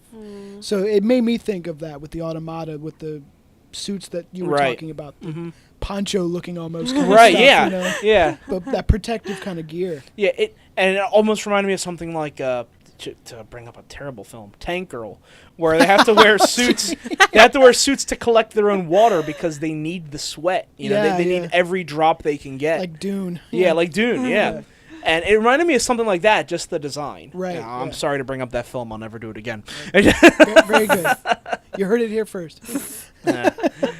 So, Antonio Banderas, coming fresh off of Expendables 3, is in this. Yep. And very grizzled, decrepit-looking Antonio Banderas. You know, not the suave, clean-looked one we're used to. Doesn't look decrepit. Well, not decrepit, but that's a little harsh. Okay, sorry. He's not Methuselah. Okay? Second Methuselah reference. What the hell? I mean, it fits. Okay, I can't help it. I'm just trying to be consistent. Okay. Anyway, sorry, decrepit was the wrong word. Rough around the edges. How about that? Yeah. Is that better? Yeah, he's definitely not playing a pretty boy this time around. Right. Because in Expendables 3, when you saw him in that, he looked almost like he'd gotten some work done. He was very clean looking, you know, very professional looking. It could have just been the makeup. It could have just been makeup, yeah. And here he's the grizzled veteran. He's the guy who's, you know, seen some shit, you know. Okay. And again, it started off, I was like, oh man, they're ripping right off of iRobot with the laws, but they only mentioned 2 laws. Yeah. And the second one, I think the first law was actually the same as iRobot, which you know is that a robot can't harm a human being. And then the second one was that a robot cannot repair itself or can't modify or alter itself, right? Yeah. And apparently that's the danger where apparently that shows intelligence or something, being able to repair yourself. Yeah. I mean, well, I can understand. Yeah. But what if they're programmed to do that? What if it breaks its leg and it says, you know, fix your own leg? Yeah, but they're not. See, right. They're not being programmed to do that. That is the exact conflict that is going to be in this film. But that's my point. Why wouldn't they be allowed to do that? It seems to me that'd be because then they can modify themselves to do different things. Right. Oh, my program is telling me that the blah blah blah is broken, so let me modify it and I can kill everyone. Okay. I don't. It's one. It's one thing. It gives them freedom that the human race in that kind of society does not. I kind of get what you're saying, but I would say giving it the ability to repair itself is okay, but not to modify and upgrade itself. I think that is where this little law is a little weird. Because if it upgrades itself, then then it could. It's all down to like semantics, which you have to be real particular with, like programming things. Well, exactly, right. Right. Yeah. So none of us are engineers, so right. We're not. we're not fluent in C++. Right. Sorry. But what it goes back to, all of this kind of stuff is Isaac Asimov's kind of older sci-fi stuff, talking with robots, which, you know, with the 3 laws of robotics, all of that's been used in iRobot. This, other films that I obviously can't think of right now. But those 2 in particular. But I like the look of it too. Oh yeah. I think I'm sorry. Go ahead. No, go for it. I was going to actually talk about something that's not the look of it. That's all right. No. We'll get back to it. We'll get back to it. It's okay. Go ahead. It seemed like there's like some sort of community of these robots out in like right, like the boonies. Yeah, that out in the desolate kind of yeah. I thought that was really interesting. Yeah. And it just, like right now it kind of reminded me of that animated movie 9. Yes. Where there has like those I don't think they were robots. No, they were sock puppets or something. Yeah, they were I don't know what they were inanimate objects that just happened to resemble something humanoid, but had been imbibed with part of a human soul. Okay. That's what they were. Yeah. So they're basically it kind of reminded me of like that. And that's like, a fair comparison. And they had to huddle together and try to protect each other. Right. I like you saying, you know, the robots out in the boonies. You see them robots. Ding, ding, ding, ding, ding, ding, ding. God, you got a pretty mouth. Yeah, like on the moon in Futurama. Yes. You remember that? The Friginator. No, Pa, I love him. Damn it, Crushinator! Crushinator, that's right. Crushinator.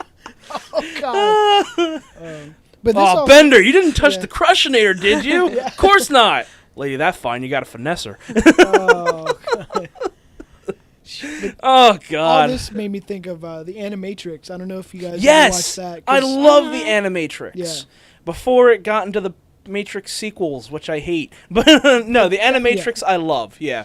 But one of the prequel vignettes or whatever that it had with that was talking about how the robots were getting separate from the humans and Right. had their own community out in the sticks. It kinda Right, looked like, and the inception of of the robot community, Right. and then them founding the first robot city, which was 0-1. Yeah, right. And That's right, 0-1. That's right, and at the beginning of this, the robots that you see in the Animatrix look eerily like the ones in this. Exactly. The very early Yeah. ones, where it's just the blank, emotionless face, and it's Right. just a couple of dots, Right. which are the only way they show emotion. Yeah. And I like that.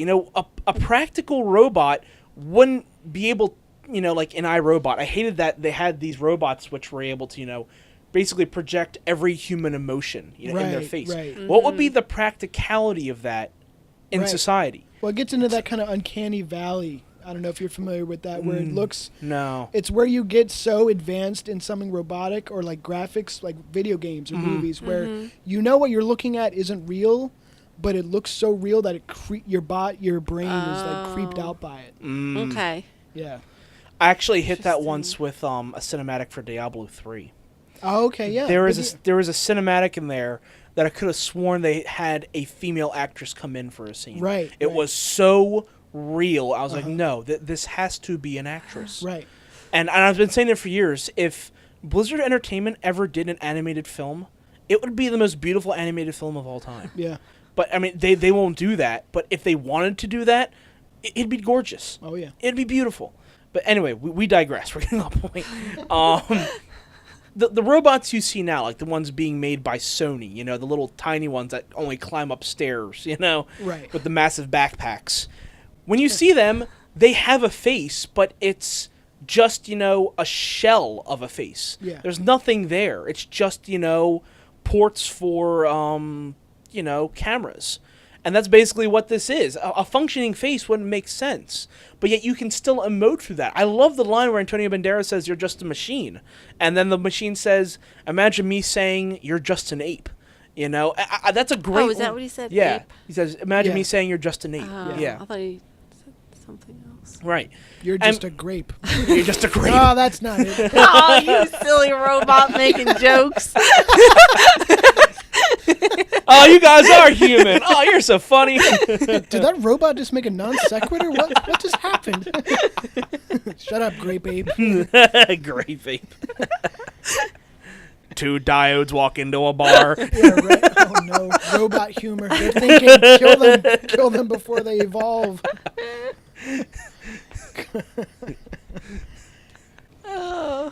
So Kim, are you excited to see this one? I know him and I are, obviously. Yes, Yeah? yes, I would Okay. watch this one. Good. Nice. See, Kim likes the advanced AI movies so long as it's not her. Right. So long as it's not that kind of different. future. Right.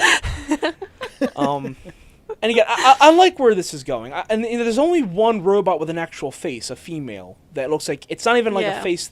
It looks like it might move, but it doesn't really project emotion. It's just a flat face. I kind of got the impression that it was like one of those, like, air quotes, did that to herself. Right. Air quotes. Okay. Yeah, like with the maybe- wig and everything. Like, Right. She modified. That could be right. Yeah, because when we see her, is that in the robot community or is that back in human society? I don't remember. I don't know. It's hard to tell. There's one thing where she's like I think she's driving. Oh, right. Antonio Banderas out there. Yeah. But you see her before, but I don't really know where she is. Yeah, you don't get a good sense of Yeah. that. Yeah. But regardless, I do like the visual style of this film, and it is being directed by a fairly unknown director called Gabe Ibanez. Now, he's a Spanish director who has a background in animation, actually. I think his first 2 or 3 films are all animation.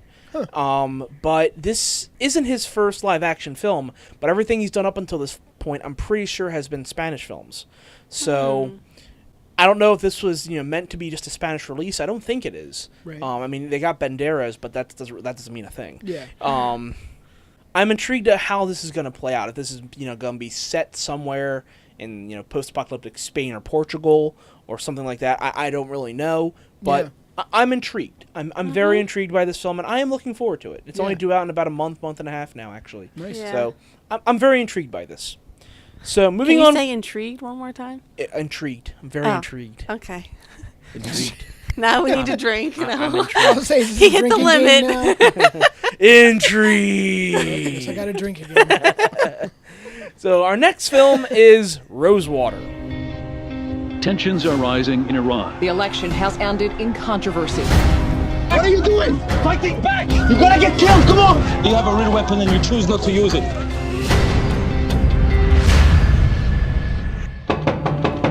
Stand up. We are here now. Sir, can you tell me why I'm here? That's what happens to foreign spies caught on Iranian soil. You are a spy. And this is Jon Stewart's Yes, this is movie. Jon Stewart's directorial debut. Yeah. Okay. And this has been in production for, well, it's been in production for a while. They've been in pre-production for a long time, but they actually had to hold off on actual production of the film because they didn't know if they were going to be able to get into Iran to film it. Oh, they actually filmed in Iran? I'm pretty sure they filmed it in Iran. Oh, wow. Yeah, they wanted to make it as authentic as possible. Wow. And, you know, Iran was like, no, we don't want you in this country filming this, obviously. Imagine that. Yeah. But even if it wasn't filmed in Iran, I know it was filmed in the Middle East. Okay. So, again, this is Jon Stewart's directorial debut, and I wish him the best with this, because I really do like what the story this movie is telling. It's this journalist, and I sadly cannot remember the name of the journalist, who is working for Newsweek or someone, and just going and covering an election, and gets swept up in these protests, and he's just filming. He's just doing his job. And because he's just filming with the place that he's in, they say, oh, you're a spy. Right. And so I believe he was held for 3.5-4 years illegally in Iran, just for being a journalist. Wow. And, you know, them trying to break him, saying, oh, you know, you work for the CIA and you work for this and that, you know. And, yeah. They bring up Facebook at one point. You're like, yeah. oh, you know this screenwriter or this famous author because you dissident, right? Yeah. And you know he's an enemy of the state, and you liked him on Facebook or something, and he's like, what are you talking about? I liked one of his books, you know. Right. Again, I don't know the full story, but I'm very, very intrigued by this movie. I'm sorry, I said it again. I'm starting to catch myself saying it now because apparently I say it so much. That's all right. I was drinking, so I yeah, you knew it was coming, yeah, so you just started already. He's going to be intrigued by this. I can tell. I can feel it. It's coming. Oh, there it is. Sorry. I'm gonna start drinking every time I say that now. Oh God! No, don't do that. No. That'll be back to end of the the podcast. It's like you're back at Oktoberfest. Yep, back at Oktoberfest. We've come full circle. You're an alcoholic. So, apart from, obviously, Jon Stewart, I actually don't know anyone attached to this. Did you recognize any of the actors or actresses? They all appear pretty unknown, and maybe that was done on purpose. Yeah, I don't. Nobody I recognized off the bat. No. No. No. No, I don't They think just so. said Jon Stewart, and that was about it. Yeah. And he wrote it too, I believe? Yes, written and directed by him, yeah. Which makes me really want to see it. Right. Now, this is adapted. This is based off the memoirs of the man who was actually kidnapped. Oh, cool. And interestingly enough, this movie is partially made because Jon Stewart feels at fault for part of this. Really? This man appeared on The Daily Show back in like 2009. And then when he was captured, they showed him footage of himself on The Daily Show saying, look, it against him. you know, you're supplying information to the enemy. You were on this show, you know, which is, you know, part of the American regime or something. Right. Oh, and Jon Stewart was like, you know, I'm part of the American regime? What the hell are you talking about? Right. So, speaking of which, Jon Stewart has actually come under attack by the Iranian government for this. Oh, Really? Really? But not just that, but they are saying right now that he is working for Zionists and that he is currently employed by the CIA. Well, of course. I've been saying that for years, but you guys never believe me. That June is... Man, it's, you know, because when I think CIA, oh yeah, I think Jon Stewart. Of course. Oh yeah. He's got that look about him, right? Oh yeah. Jeez. Yeah. Well, anything they're gonna say anything to discredit him, you know what I mean, and attack him. Yeah. Right. That makes sense. And again, you don't know how much of this story is going to be, you know, Hollywoodized. You know how much of it has been dramatized for the film. Of course. But seeing as he knows the guy and this is based off the memoirs, I have a feeling it's going to be pretty faithful to the original concept. Again, we don't know.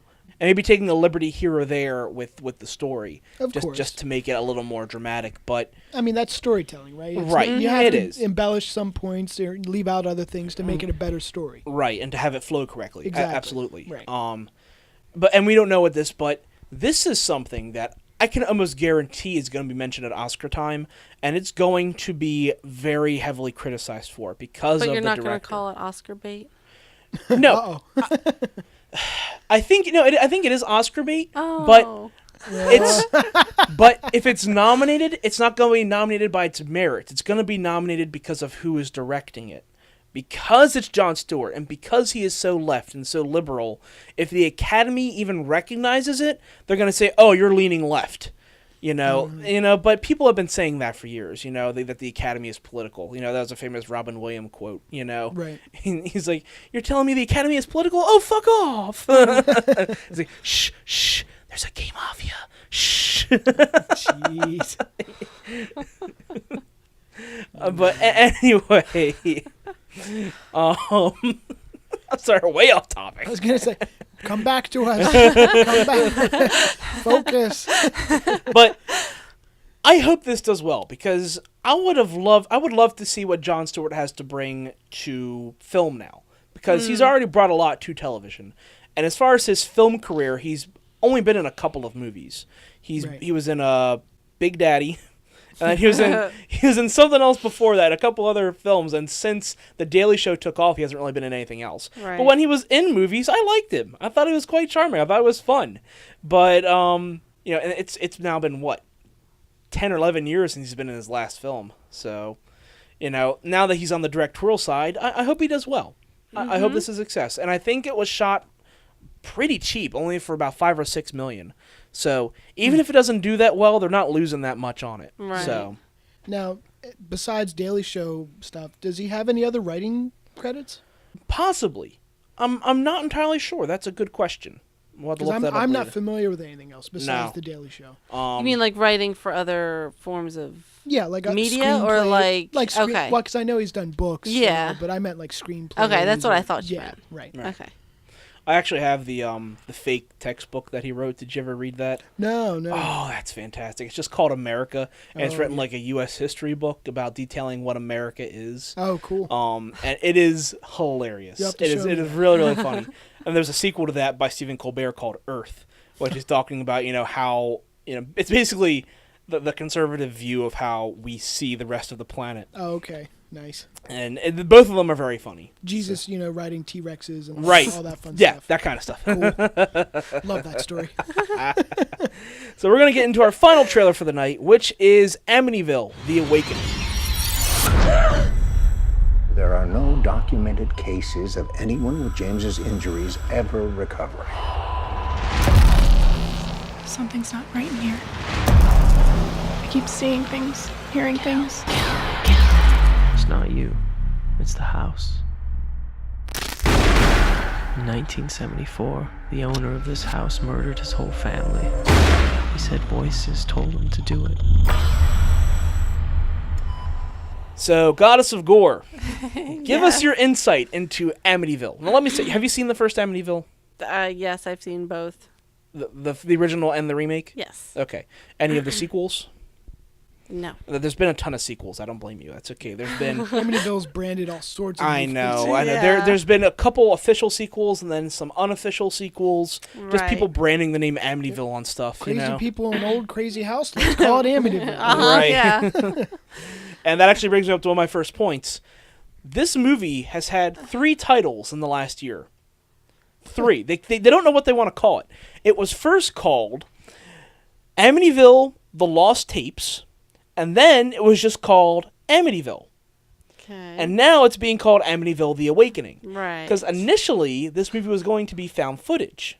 Oh. They had planned on doing that, so it was called The Lost Tapes. Right. And then they scrapped that idea because apparently they figured that the found footage thing wouldn't was a work good for idea. Amityville.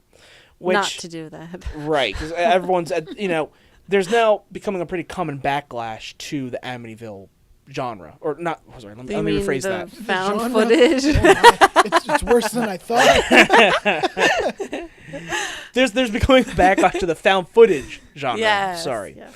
And they're working on apparently a found footage Friday the 13th, which I just saying, what the hell, what does this genre come to? And they're basically just turning every bankable name into found footage because found footage is so cheap. You can, it's the whole Paranormal Activity thing. Right. And we've talked about this before. I know how cheap this genre is. We just saw last weekend As Above, So Below, which was found footage. Yeah. Now you can do things with found footage still, and I still think you can make it creative, and you can ensure that you have something original that is found footage. But more often than not, it's just a scapegoat for a cheap film. Right. Because if it's cheap and it doesn't make any money, who the hell cares? You didn't really lose that much. So they abandoned the whole lost tapes idea, and then they just were going to call it Amityville. But it's not the Amityville horror, so everyone know apparently they didn't want to call it just Amityville, so they're calling it Amityville: The Awakening. So we don't know if this is, a sequel to. Well, that's what they. Oh, you mean like in the trailer they mention.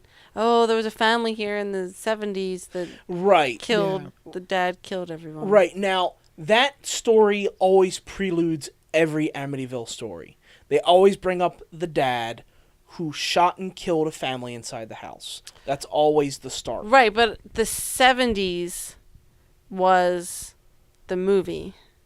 Which one? In the 70s. Well, yeah. Are you talking because about... Because when those movies... When the other two Amityville horror movies start, there's another family, but that's not. That's only like a couple years afterwards. Is that what you're saying? Like it only occurs like 1 or 2 years after that murder? Yeah. No. Okay. Back up. Well, what are you trying to say? I'm sorry. That the first murders that they always talk about in the house don't happen in the 70s. I'm pretty sure. No, they do happen in the 70s. I think, and I'm pretty sure I recall this from the first Amityville and from the remake. Yeah. That the murders occur in the 60s or 70s, and then a family moves in only 1 or 2 years after that.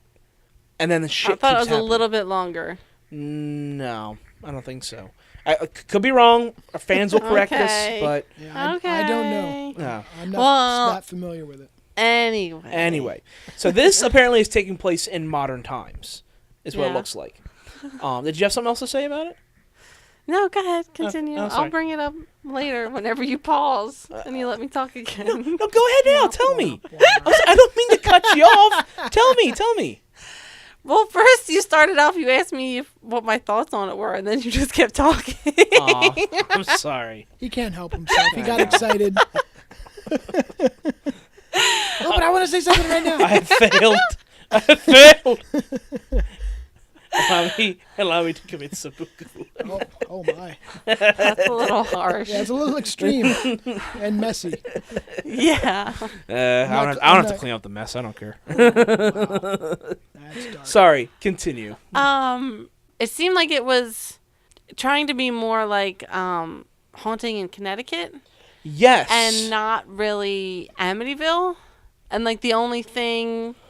I mean, you can tell a ghost story, that's fine, but again, it goes back to the same thing before we were talking about with Underworld, just using that same name. Yeah, right. I because definitely got that banking off the too. name. Yeah, it's Absolutely. not really anything to do with this particular house, other than they reference these other murders and the same thing with the flies.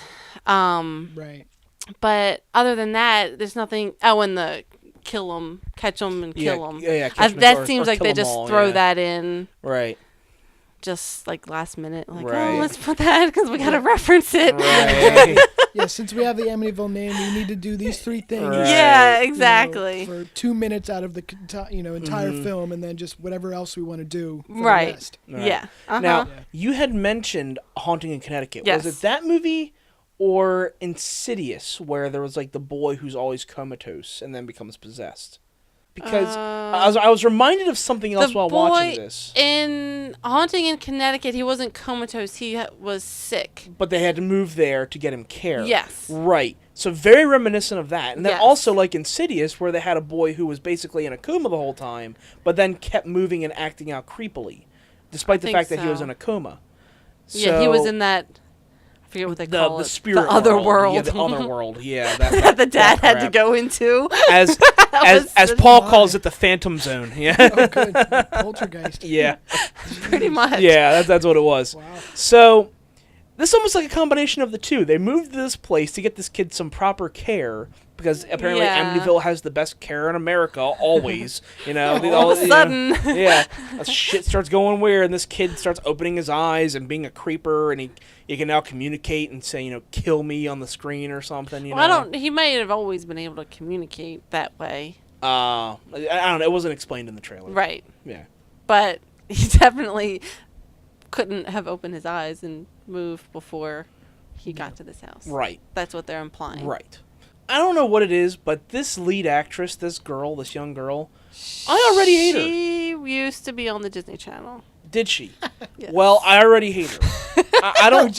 No, I don't care who this character is supposed to be in this movie, but it looks like she's just that girl who is like, oh, my family's trying to care for my little brother, so I'm not getting love, so I'm just going to be the pouty little bitch. I know why you're saying that, because you think she's being emo. She is being emo! because she has black lipstick. And the dark hair, and then the big eyeliner, but that's not it. It looks like... Well, I know. I don't care about being discriminatory to emos. Apparently you don't. No. He doesn't. No. That's the one type of person that I do not mind being, being prejudicial towards. Oh, Fuck emos. Wow. Okay. Sorry. It's got really violent in here. Jeez. Better get all this black lipstick off my face before he notices. Except for our emo listeners. You guys are okay. Yeah, oh man. Wow, because that really repaired everything that you said before that. Yeah, I bet they tuned. Hey, no. tuned in to listen to that apology. If they listen to us, they're obviously cool people, so that's all right. Oh, yeah. That's not better. That's actually kind of worse. Yeah, that's kind of. Oh, you do what I say, then I'm gonna like you. Cool. They don't have to do what I say, just as long as they listen to us. Right. As long as they have the same views and. No, not even that. Wear the same armband as Wait a minute. Have the same hair color and eye color. Yeah. Blonde hair, blue eyes. Yeah. I think it looks nice, personally. Anyway. Way off topic. Digress. We come back. As far as this movie goes, yeah, you're absolutely right. They're banking off the name Amityville. Yeah. But Amityville will never, ever go away. These movies, I remember a lot of the sequels were actually just really bad. And the remake was really bad. I know you are apologetic of the remake at certain points. Because it's Ryan Reynolds. And every girl I know... There's some creepy parts in it. What? There's some creepy parts. There's a couple, but... I think. I never saw it. I was too busy remembering... Ryan Reynolds. Mm-hmm. Of course. Shirtless. Mm-hmm. Oh, I'll have to watch it then. Yep. Mm-hmm. Just kidding. Anyway. No, you're done. That's okay. You don't have to kid about that. He's a good-looking man. Maybe not so much in Wolverine Origins. He was looking a little rough in that. He was fun in Wolverine Origins. I didn't say he wasn't fun. I just said he might have been a little scarred. Anyway. No mouth. Only at the end. No. That wasn't him. Do you know that? That when he comes back with the mouth sewn shut, that actually wasn't Ryan Reynolds. Oh, it was a that was another actor. Oh, so okay. that wasn't even Deadpool. That was some other guy. Oh, jeez. Yeah, how bullshit was that? You couldn't even bring back Ryan Reynolds to play Deadpool. That's a shame. I know, that's so stupid. But that just means that he can go and play Deadpool in another movie. Right, if they just want to do that. I mean, that was leaked about a month ago. Did you see the test footage for Deadpool? Yes. Oh, that was great. How fun was that? That was awesome. I know, we are digressing really bad here, but we're going to talk about this for a second. That test footage...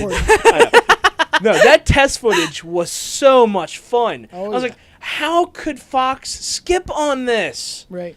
Oh, my God. And I don't even care if it was, I mean, it wouldn't have been right as PG-13, just like Wolverine wasn't right with PG-13. Right. But that was fun. Those 2 minutes were like, that's perfect Deadpool right there. Oh, yeah. And the argument was, oh, well, you couldn't have had that for 90 minutes. That wouldn't carry a film.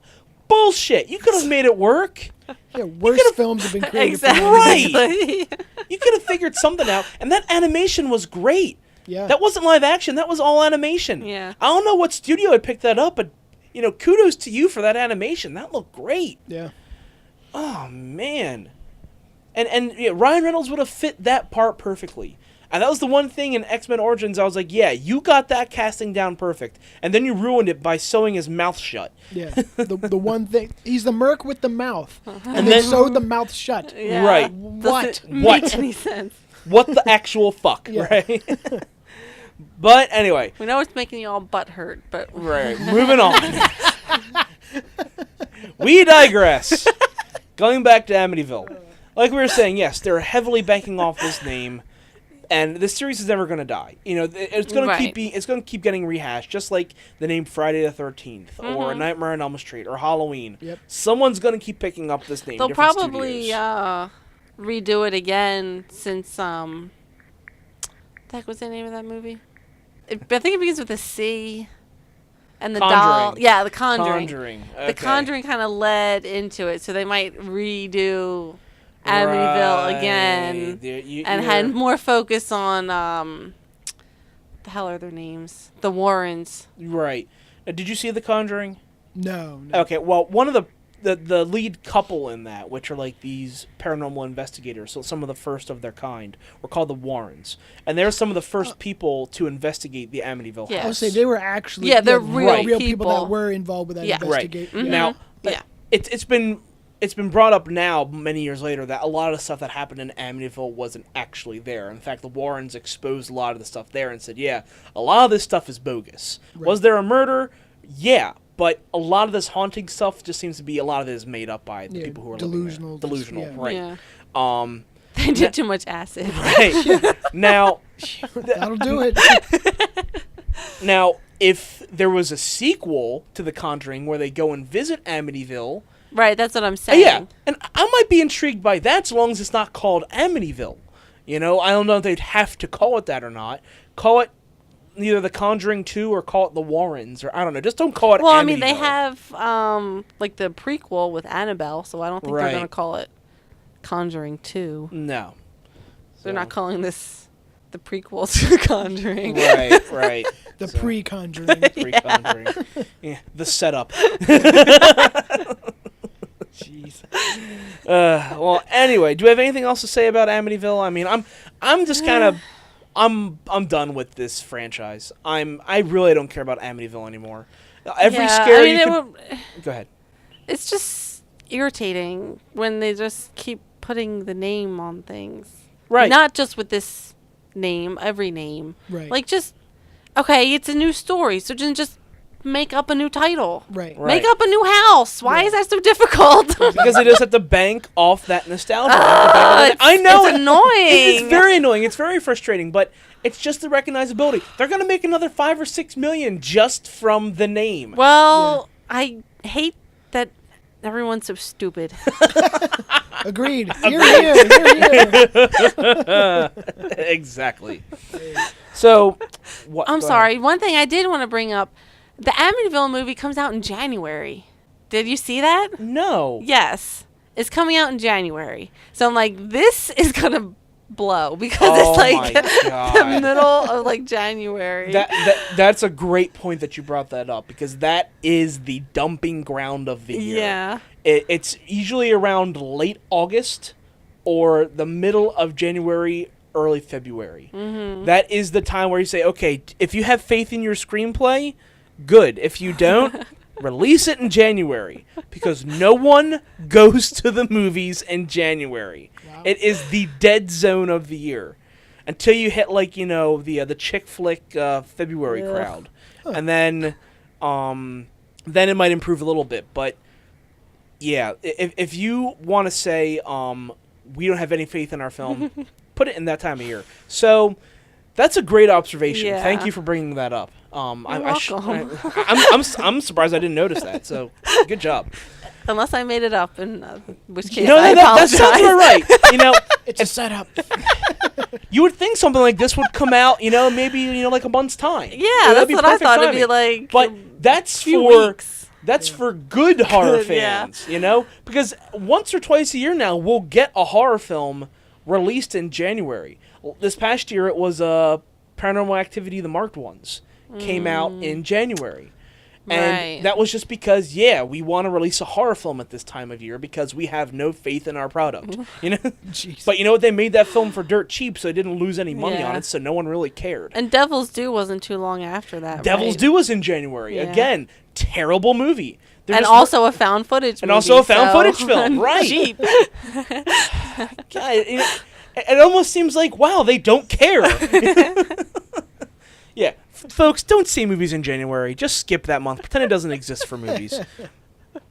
So, we're going to get into our feature presentations. And, again, there's only a couple coming out the next couple weeks. Everything is very limited release right now because there's a lot of films trying to get into that Oscar nod season. So, there's just a lot of limited release that may be coming out in November, December. But there is a couple coming out. The first one being is Dolphin Tale 2. Oh, brother. I know. But I had to mention it. It is a major release. We didn't talk about it on this podcast because there's not really anything to talk about. It's the same dolphin, it's the same cast, and now he has a girlfriend.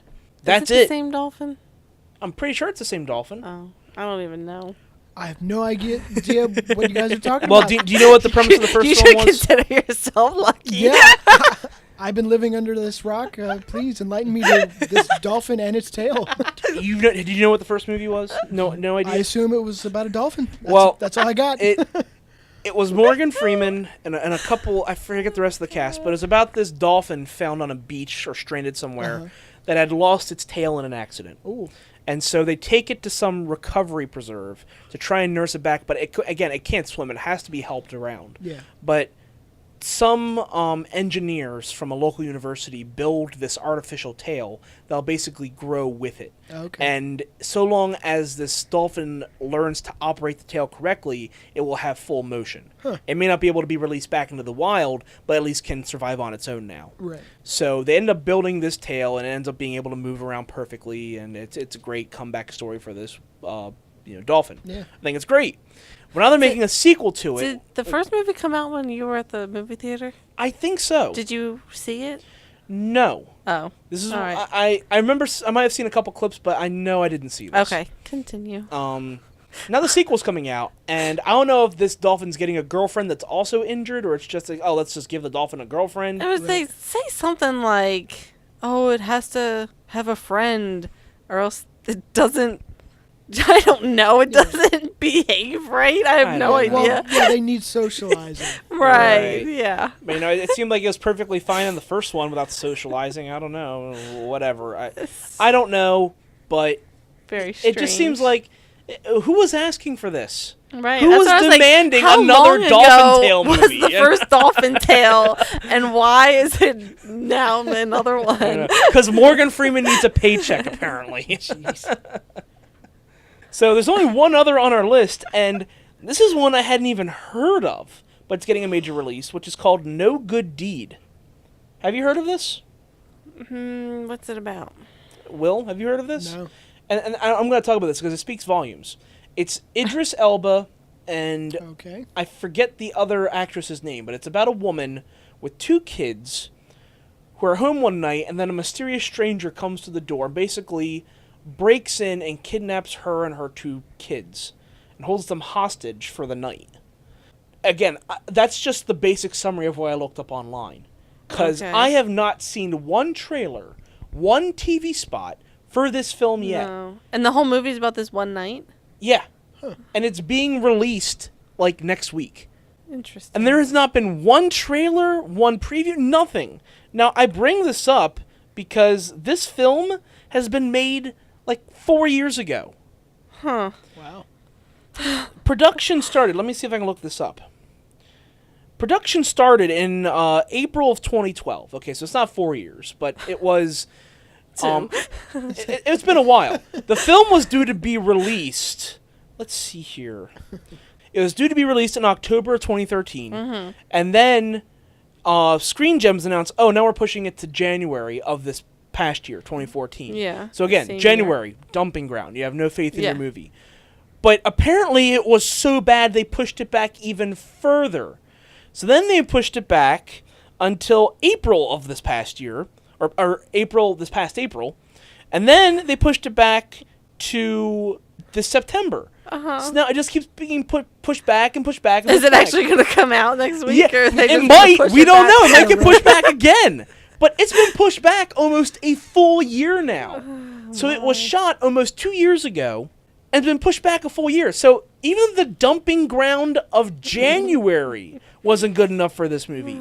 How bad is this going to be? Because they are not marketing it. They have not told anyone about it. I have a feeling they've given up on it. They've given up on this movie. That's a shame. And ladies and gentlemen, if you've seen any teasers for this, if you've seen any previews, TV spots, even like a radio spot, let us know. Because I haven't heard a thing about this. This is amazing to me.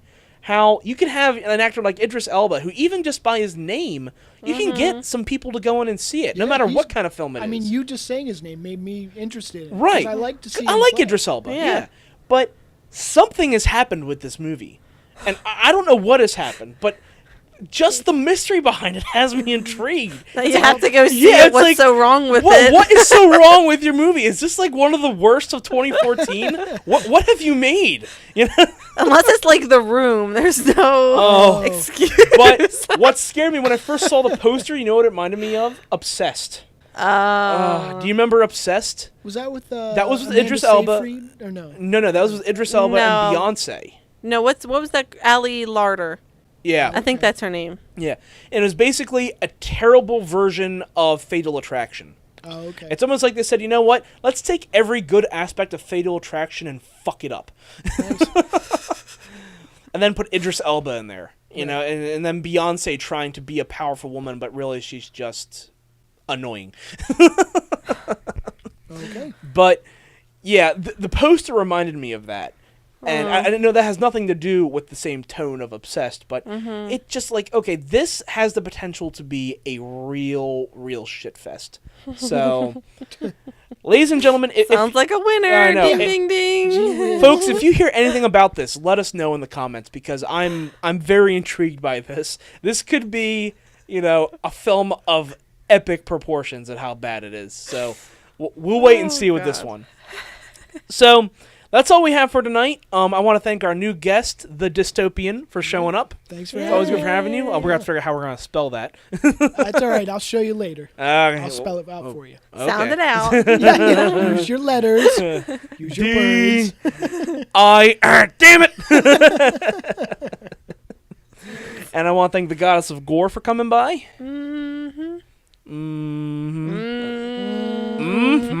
Oh, cheer. And I, once again, am the projectionist. Thank you guys for tuning in. And as always, thank you for checking us out on our many different formats, whether it's on Podomatic or YouTube. Again, if you're on one website, please make sure you visit the other one. We always have content on both sites that isn't on the other one. Check us out on our YouTube channel for all of our updates for our movie reviews, stuff that's going to be posted there by the Superhuman Aficionado, Fangirl Extraordinaire, all that stuff. And if you're on Podomatic, make sure you always download and like us because we're always going to be trying to bring you as much content as we can. So thanks again for tuning in, guys. Have a good night and take care. Bye-bye.